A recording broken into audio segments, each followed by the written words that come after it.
To understand better how booster shots work and the guidelines we have to follow, we have on the show a member of the vaccine expert panel, Dr. Rontgene Solante. Dr. Solante, welcome to The Big Story.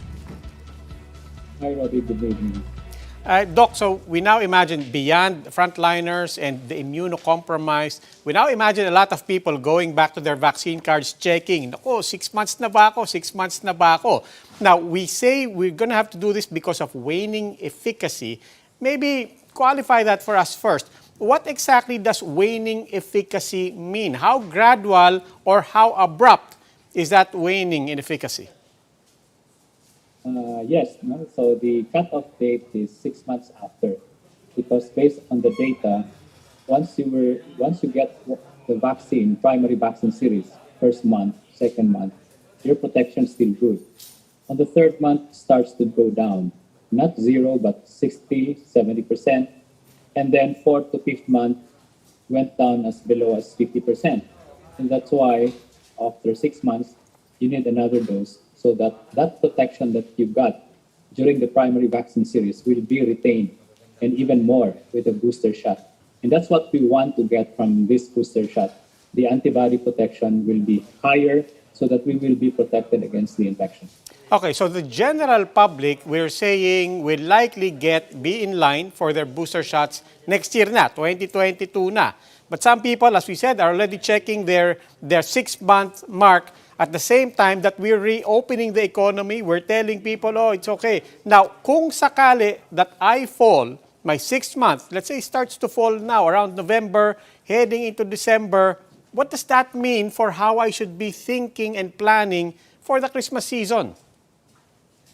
So, ang priority natin ngayon, Robbie, are the vulnerable population, the healthcare workers, elderly, and those with comorbidities. Now, for the general public, you need to still, even if you get the booster, you still have to wear your face mask. You still have to observe the health protocol. And because Christmas is coming, we're crowding, we're gathering, could be possible, then you really have to be very careful in those events, because since you're not boosted yet, then you have a higher chance of getting the infection compared to those who are already boosted.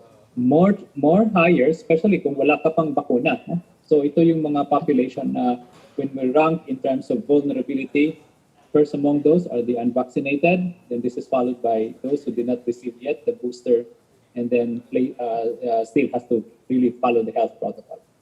Okay, now in terms of the rollout, how do we expect the rollout to go for the booster shots? Will it be essentially the same as what we experienced for the first round of shots? In other words, are we just waiting for the booster shots to arrive at our LGUs, or do we anticipate that given supply, that there will be other options for people to actively sign on to and sign up for schedules for their boosters?